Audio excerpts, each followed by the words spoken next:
terkait dengan etika kita dalam memuliakan kubur itu.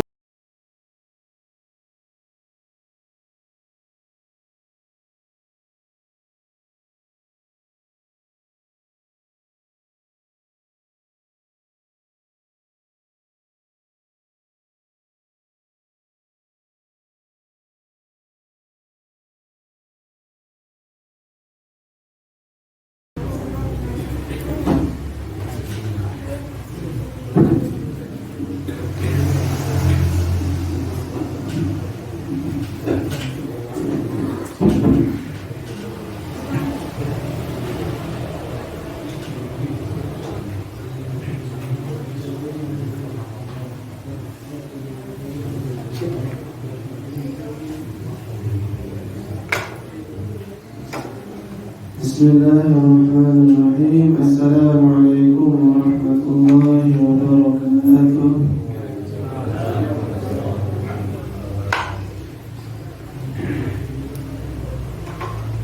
Alhamdulillahilladzi hadana li hadza wa ma kunna linahtadiya lawla an hadana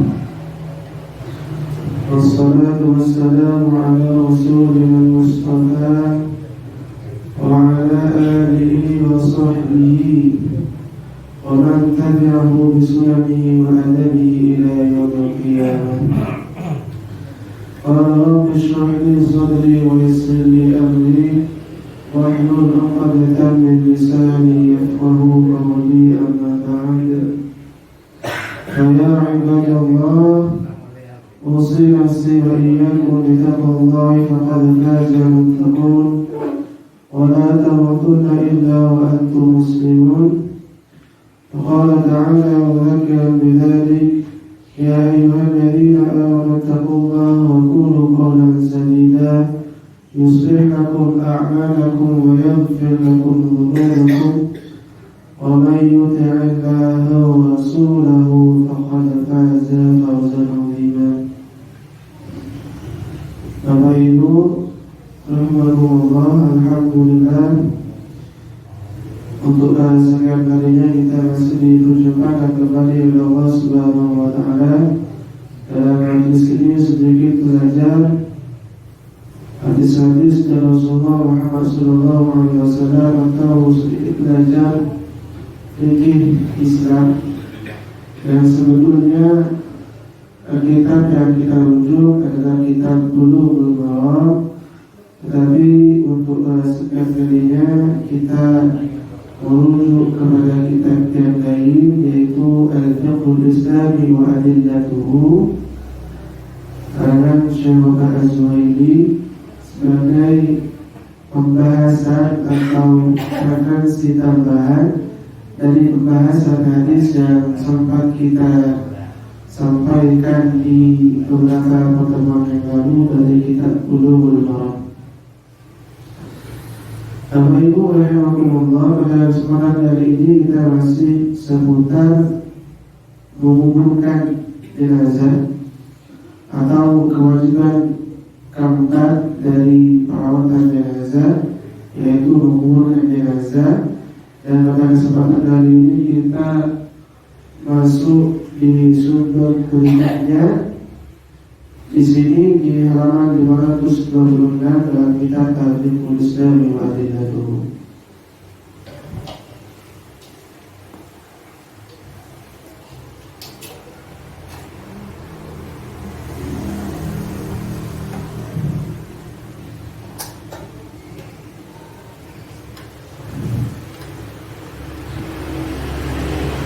Sumber yang akan kita bahas adalah ihtiramul qubur, yaitu tentang memuliakan kubur atau etika kita terhadap kubur atau kuburan. Amma ihtiramul qubur fa huwa amrun muqarrarun fi sunnati wa ladai jami'il fuqaha wa mawalu ihtiram ayati. Jadi terkait dengan memuliakan kubur itu memang ada amrun muqarrarun fi sunnah. Ini ada hadis-hadis yang menjelaskan tentang itu. Kemudian berkata jami'ul ditambah atau dijelaskan oleh kalangan fuqaha. Apa saja terkait dengan etika kita dalam memuliakan kubur itu? Yang pertama di sini disebutkan yukrahu al-julus ma'al qabri, makruh duduk di atas kubur, makruh. Artinya cara kita dalam memuliakan kubur itu adalah dengan cara tidak duduk di atas kuburan atau kubur. Kenapa? Karena kalau sudah sampai duduk di atas kubur atau kuburan, maka itu bisa dikatakan tidak memuliakan kubur atau kuburan, dan status hukum yang disebutkan oleh para ulama fikih di sini adalah makruh duduk di atas kubur. Wal masyu alaihi, termasuk melangkahinya, melangkahi. Wal naumu wa qada'ul hajati, termasuk juga tidur di atasnya, termasuk juga wa qada'ul hajat, buang hajat di kubur, di atas kubur. Misalkan BAB, atau mungkin apa bahasa Jawanya, buang air kecil. Jadi itu Nabi sallallahu alaihi wasallam, karena Nabi pernah menyampaikan, la tajlisu 'alal kubur, janganlah kalian duduk di atas kubur. Wala tusallu ilaiha, dan jangan salat menghadap kuburan. Adapun salat yang masjidnya menghadap kubur itu tidak ada masalah, karena sudah ada penghalang. Yang tidak boleh itu ketika ada kuburan kita sholat menghadap kubur namanya. Tapi kalau misalkan kita sholat di musola atau masjid yang masjidnya itu di depannya ada kuburan katakanlah, maka orang yang sholat tadi tetap tidak ada masalah karena sudah ada penghalang. Dan banyak kan di beberapa tempat masjid di depannya ada pemakaman atau kuburan, itu boleh karena sudah ada penghalang tadi, ada tembok maksudnya. Termasuk juga hadis dari Rasulullah Muhammad SAW, la an yajlisa ahadukum ala jamratin fatakhallasu ila jirbihi khairun lahu min an yajlisa ala qabrin. Kalian duduk, kata Rasulullah, di atas bara api, tapi bukan bara ini.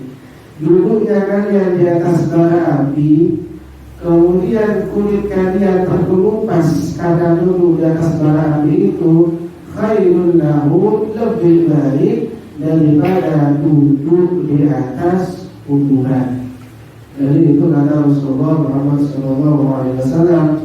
Maka dari setidaknya dua hadis inilah kemudian disimpulkan, kalau begitu duduk di atas kuburan, termasuk juga berjalan di atas kuburan, tidur, atau lebih parah lagi mungkin buang hajat di atas kuburan, itu makruh status hukumnya. Lebih-lebih tadi kata Rasulullah menyebutkan duduk di atas bara api lebih baik daripada duduk di atas kuburan.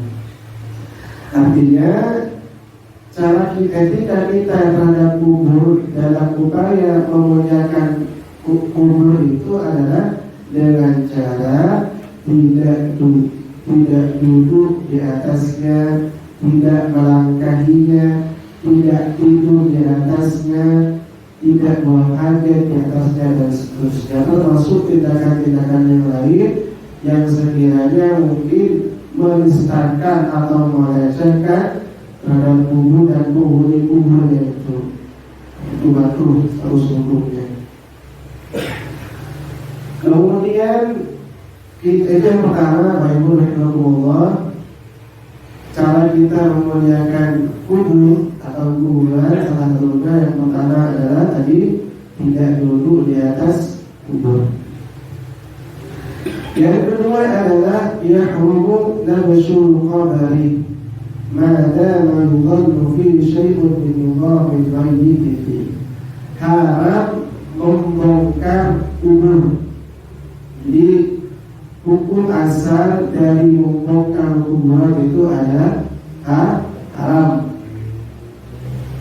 Pemahaman terbaliknya adalah berarti salah satu cara kita memuliakan kuburan adalah tidak membongkar kuburan. Itu pemahaman terbaliknya. Kenapa? Karena membongkar kuburan itu adalah status hukum asalnya adalah haram. Kecuali di sini disebutkan ada beberapa pengecualian yang diperbolehkan kita untuk kemudian membongkar kubur. Maksudnya membongkar, diambil lagi mayitnya itu dari kuburnya itu. Di sini disebutkan wa yastahna an dzalika halatun taqdiha ad-daruratu aw al-hajatu wal ghadus sahih wa hammuha ayati. Jadi ada kondisi-kondisi yang memperbolehkan kita untuk kemudian membongkar kuburan atau membongkar kubur. Walaupun tadi disampaikan status hukum asal dari membongkar kuburan itu adalah haram.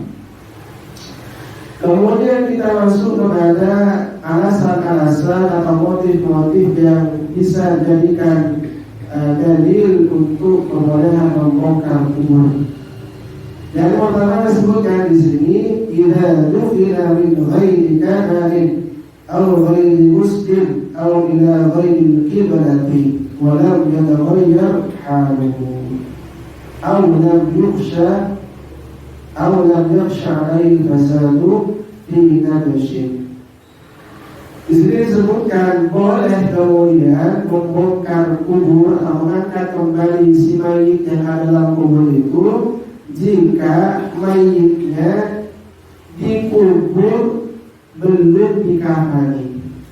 Jadi katakanlah ada orang mayit meninggal dunia jenazah gitu ya, tiba-tiba langsung dikuburkan padahal belum dikafani, maka boleh si mayit tadi diangkat lagi kemudian dikafani. Atau ghairu muslim, atau jenazahnya belum dimandikan, tiba-tiba langsung disolati gitu ya, atau dikafani disolati langsung dikubur belum dimandikan. Setelah dikubur ternyata ada berita jenazah yang tadi itu belum dimandikan, maka tidak ada masalah kalau masih baru dikubur ya. Beda catatan kalau kita bongkar itu belum berubah jasadnya atau belum hancur lah istilahnya, maka jenazah yang baru dikubur tadi yang lupa dimandikan boleh dibongkar lagi kemudian dimandikan. Al-ila ghairil qiblah, atau jenazahnya tidak menghadap kiblat, boleh dibongkar. Tentunya dengan catatan ini jenazah yang baru berlaku ya, walau yang tidak haluhu aw lam yukhsha alaihi fasad. Misalkan mayitnya tidak menghadap kiblat, benar-benar setelah dikubur baru tahu, maka jenazah yang mau dikubur tadi diperbolehkan untuk diangkat kembali atau dibongkar lagi kemudian dihadapkan ke mengarah ke kiblat kalau bisa dilakukan. Kenapa? Karena ini ada riwayat bahwa Sa'idun fi sunanihi anna rajulan qarrabu sahiban lahu. Karena di sini ada riwayat yang menyebut, ini disebut dalam Nailul Awtar ya Ibu. Disebutkan di sini bahwa satu ketika pernah seseorang rajulan qarrabu sahibahu, ada orang yang menguburkan saudaranya. Lam yaghsiluhu, tapi belum dimandikan, termasuk juga belum dikafani. Setelah itu orang-orang ini laqau Mu'adz bin Jabal. Setelah selesai menguburkan, ternyata bertemu dengan sahabat Nabi yang bernama Mu'adz bin Jabal. Maka setelah itu Mu'adz bin Jabal tahu peristiwa itu, kemudian memerintahkan mereka untuk mengeluarkan kembali jenazah yang baru dikubur tadi. Kemudian dimandikan, kemudian dikadani, kemudian dikasih wangi-wangian, kemudian disolati. Jadi ini alasan pertama, mayit atau jenazah yang sudah dikubur boleh diangkat kembali.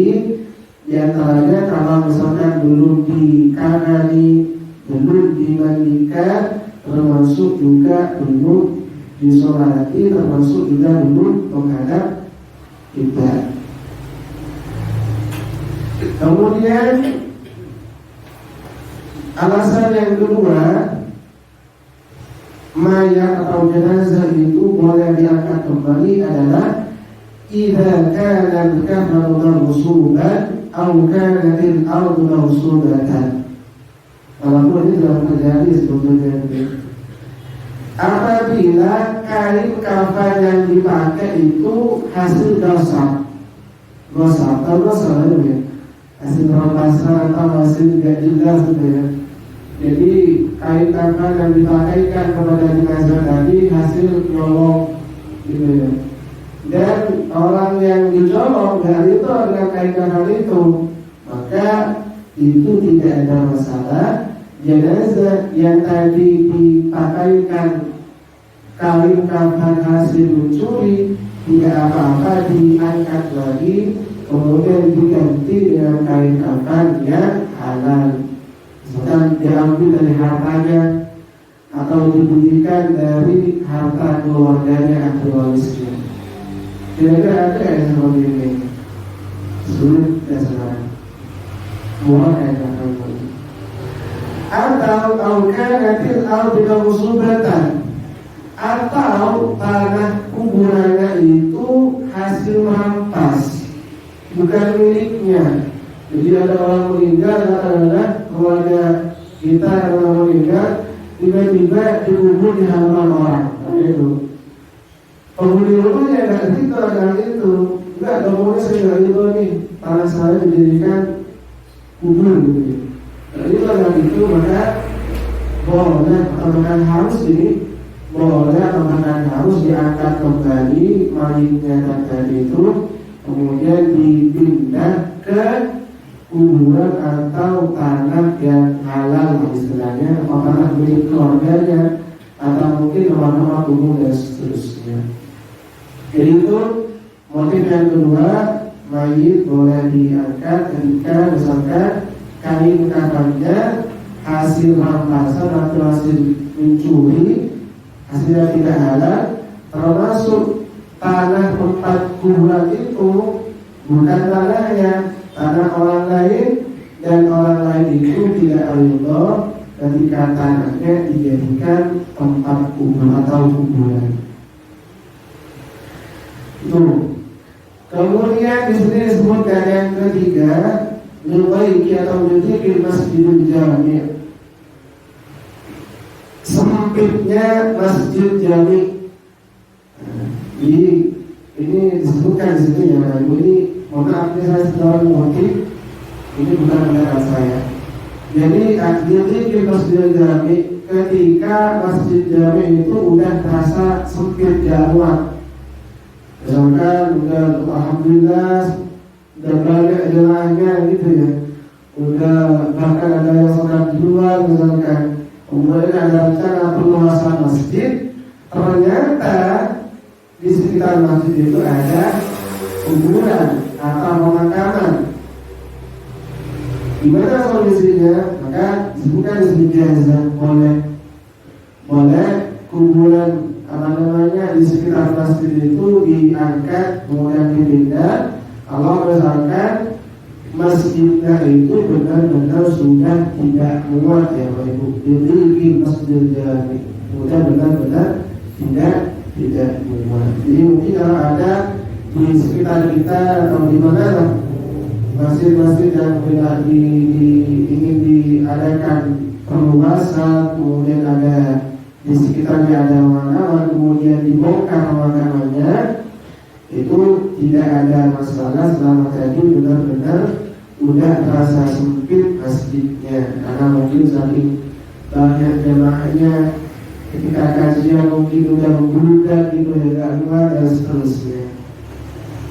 Yang ketiga, kemudian yang keempat adalah idza dzukira ma'ahu malun min hullin aw ghairihi, ketika mayit itu dikubur dan dia dikubur dengan mengenakan perhiasan, dikubur dengan bawa gelang, bawa anting, bawa apa lagi, bawa berlian dan seterusnya, itu boleh dibongkar, karena wajib, karena ada gunanya juga, mungkin dimanfaatkan perhiasan atau uang katakanlah.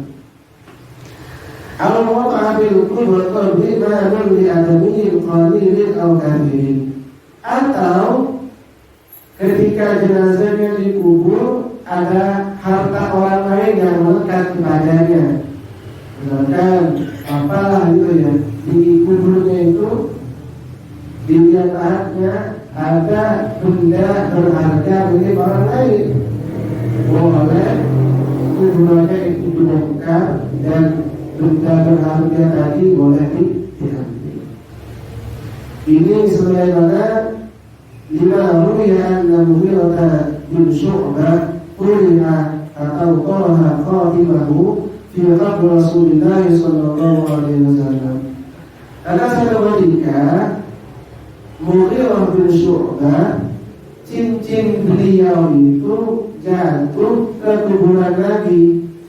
Jadi ini satu ketika berarti kasih Nabi wafat gitu ya. Nabi wafat, kemudian mau dikuburin Nabi. Ternyata Mughirah bin Syu'bah punya cincin gitu ya, jatuh ke kuburan Nabi sallallahu alaihi wasallam. Faqala khadimi, cincinku kata Mughirah bin Syu'bah, cincinku jatuh. Faqataha mawdi'an fi wa kemudian diambil dari cincin yang jatuh ke makam Nabi yang belum ditimbun itu, kemudian diambil cincinnya, kemudian kuburan Nabi kemudian ditimbun. Itu maksudnya. Makanya tadi disebutkan kalau mayit terdapat di kuburan yang ada harta orang lain atau hak-hak orang lain, dan apa kemudian dibongkar, boleh dibongkar kemudian diambil harta orang lain itu, termasuk sekali ketika dia menggunakan perhiasan seperti tadi gelang, kalung dan seterusnya yang masih berharga, boleh dibongkar atau diambil. Tetapi di sini Imam Malik di sini kalau mazhab Maliki, walam yajuz al-malikiyatu nabsh al-qabri bimalin qalilin lil-mayyit aw idza taghayyara al-mayyit wa yu'ti sahibahu mithlahu aw qimatan tilka. Kalau mazhab Malikiyah tidak memperbolehkan membongkar kuburan kalau di kuburan yang di kuburan itu hanya ada harta yang sedikit. Misalkan mayit dikubur, kemudian ada emas katakanlah setengah gram. Setengah gram berapa ya? Kalau yang 91 warna berapa? Katakanlah setengah gram 500.000 kan angka sebetulnya, 400.000 itu anak kecil sebetulnya. Maka dalam Malikiyah kalau anak kecil seperti itu sudah gak usah dibongkar karena harganya sedikit. Atau misalkan jenazahnya tadi atau harta yang ada dalam kubur tadi milik orang lain sedikit dan juga tidak perlu dibongkar. Apa solusinya? Diganti, pemiliknya diganti dengan yang semisal atau yang senilai, boleh. Itu yang pertama. Sekarang yang selanjutnya, kelima, idza mata al-hubla, jika perempuan hamil meninggal dunia. Wa fi batniha janinun hayyun yaqaimu, hamil yang di dalam perutnya itu ada janin atau ada bayi yang hidup, katakanlah berapa bulan misalnya, 6 atau 7 bulan. Ketika perempuan hamil masa kandungannya antara 7 bulan, itu artinya bayinya masih hidup di situ. Kemudian ternyata langsung dikubur, gitu ya. Perempuan hamil 7 bulan langsung dikubur. Ternyata setelah dikubur, gitu ya, ada tahu dokter bilang, oh itu dikubur, gitu ya. Padahal itu masih bisa diselamatkan bayinya misalkan. Maka boleh, itu bukan wajib diselamatkan, dibongkar, gitu ya. Apa tujuan ibu hamil tadi, kemudian anak bayinya, janinnya tadi kemudian diangkat. Kalau memang menurut dokter bayinya itu masih hidup. Tentunya yang bisa menentukan ini bukan kita yang ibu ya, terkait dengan hidup atau tidaknya janin dalam kandungan itu tentunya adalah dokter. Jadi yang menentukan di sini adalah dokter, bukan ustaz. Ada bidangnya masing-masing. Ibu ustaz ngomong ke dokteran, tidak dikenalkan lah. Kayak saya kan, ngomong ke dokteran, nggak cerdas saya. Kenapa? Karena bukan bidangnya, bukan kapasitasnya. Jadi kalau udah terlalu ustaz gitu ya, tiba-tiba bicara kedokteran, bicara pertanian, kayak angin lalu. Kalau orang tua itu radio rusak, katanya gini, kayak radio rusak, ada angin lalu. Artinya yang bisa menentukan janin itu hidup atau tidak di sini adalah bukan ustaz, gitu ya, adalah dokter. Kalau dokter kemudian mengatakan, oh ini masih hidup nih, maka kemudian diopasi kan, diulang hasilnya, kemudian diangkat janinnya atau bayi yang ada dalam perut si ibu tadi. Boleh seperti itu. Bisa saja ini terjadi bagi yang bisa saja.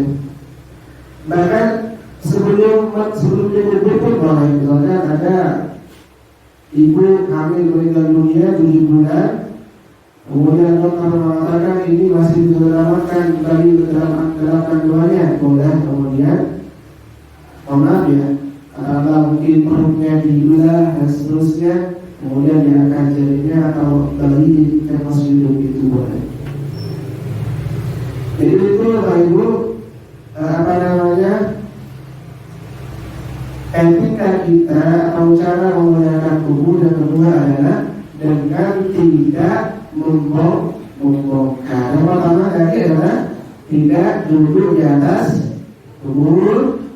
Yang kedua adalah tidak membongkar kubur kecuali ada alasan-alasan yang diperbolehkan. Ada keadaan-keadaan yang darurat, itu boleh dibongkar atau diangkat sebentar. Kemudian kita masuk ke yang ketiga di sini, etika kita terhadap kubur. Naqlul mayyiti ba'da dafni, memindahkan mayit setelah dikubur. Artinya mayit dikubur di suatu tempat, kemudian kita pindah ke tempat yang lain. Itu boleh atau tidak? Setidaknya di sini ada dua pendapat. Ada yang memperbolehkan kalau ada kemaslahatan dan keadaan darurat. Ada yang bahkan tidak memperbolehkan secara mutlak. Saya sampai bacakan di sini sedikit. Karena Malikiyah di sini yajuzu naqlul mayyiti min makanin ila akhar. Boleh kalangan Malikiyah memperbolehkan memindah mayit ke tempat yang lain, bahkan boleh memindahkan dari negara yang satu ke negara yang lain, ke kota yang satu ke kota yang lain, boleh. Bisyaratin alla yanfajiru halu nafli, dengan catatan mayitnya tidak rusak. Wa alla tantahi hurmatuhu wa an yakuna limaslahatin. Permintaan itu karena ada kemaslahatan. Seperti apa yang dimaksud dengan kemaslahatan itu? Misalkan dipindah karena takut dimakan binatang buas.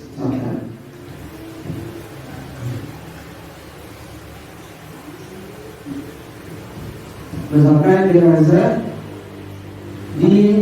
dikubur di tanah yang berpasir, otomatis kan apa? Bisa dimakan hewan dan seterusnya, atau mungkin kena banjir sedikit udah nongol di jenazah gitu kan ya. Jadi kalau ada beberapa tanah dipendam di tanah yang mungkin berpasir, sedikit banjir kemudian bisa menongol, atau mungkin bisa dimakan binatang buas dan seterusnya, maka boleh dipindah ke kuburan yang tanahnya bagus misalkan, yang sekiranya tidak mudah banjir ataupun tidak bisa dimakan binatang buas. Atau pemindahan mayit itu atas karena biar berkumpul dengan jenazah keluarga yang lain. Misalkan ada orang meninggal dunia di Malaysia, banyak kan TKI ini ya, yang meninggal di Malaysia dimakamkan di Malaysia. Kemudian orang Madura bangga yang TKI Malaysia. Kemudian katakanlah keluarganya di Madura nggak mau gitu ya, karena keluarganya misalkan ingin jenazahnya itu dimakamkan bareng dengan keluarganya yang lain, boleh. Kemudian kalau punya biaya gitu ya, karena nggak murah biaya pesawat dari Malaysia ke Madura atau ke Juanda gitu, murah seperti itu. Hanya dipindahkan jenazahnya itu dengan alasan kalau jenazahnya bisa kumpul dengan keluarga yang lain sudah meninggal. Awal diajri kurbin dari hari, atau dengan alasan biar mudah ziarah kuburnya. Nah, boleh. Kayak tadi semutan dengan ini. Terlalu banyak duduk nih. Atau misalkan tadi pemindahan jenazah itu dengan alasan agar dekat ketika ziarah kubur. Misalkan tadi di Malaysia itu tidak, sedangkan keluarganya ada di Indonesia. Kemudian dipindah jenazahnya ke pemakaman keluarga yang akan ada, biar kemudian ketika berziarah kubur enak, gitu ya. Itu kata mazhab Malikiyah, boleh memindahkan jenazah dari tempat yang satu ke tempat yang lain, bahkan di tas kendara pun boleh. Kemudian pokoknya Hanabilah boleh, Hanabilah pun sama. Yaitu nakul mayyiti bighadin sahihin, boleh memindah jenazah dengan tujuan yang dibenarkan. Apa misalkan kadafnihi fi bum'atin khairin min bum'atin lati rufina biha. Misalkan pemindahan itu karena kuburan yang berikutnya, tanah yang berikutnya lebih baik dari tanah yang sebelumnya. Yang begitu sama kayak tadi. Kemudian di sini kecuali syuhada, kalau orang yang mati syahid tidak dipindah, tidak boleh dipindah kata beliau, harus dimakamkan di tempat kematiannya. Kenapa? Karena di sini disebutkan faqala amara Nabi sallallahu alaihi wasallam bi Uhudin an yaruddu ila rasulihim wa kanu nuqiru ila Madinah. Ini keren juga ya. Rasulullah SAW memerintahkan orang-orang yang mati syahid di medan Uhud dimakamkan di daerah Uhud. Padahal sebagian mereka sudah diangkut ke Madinah. Jadi sebenarnya begini. Jadi para syuhada Uhud sebagian sudah diangkut ke Madinah. Ternyata oleh Nabi balik itu jenazah itu makamkan di tanah Uhud. Uhud itu berada di sebelah mana Madinah. Intinya dekat dengan Madinah itu.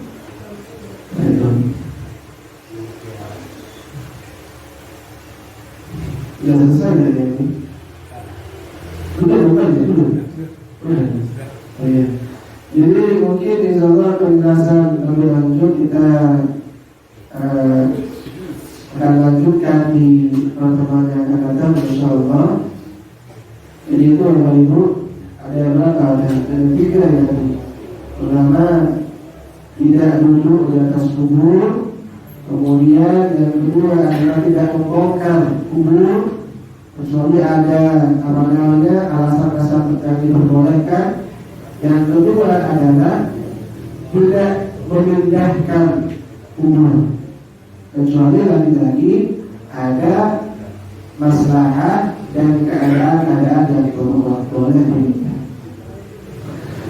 Jadi itu mungkin Ibu yang bisa disampaikan. Semoga bermanfaat. Kita tutup perjumpaan kita kali ini dengan kafaratul majlis. Subhanallahumma wa bihamdika asyhadu an la ilaha illa anta astaghfiruka wa atubu ilaik. Assalamualaikum warahmatullahi wabarakatuh.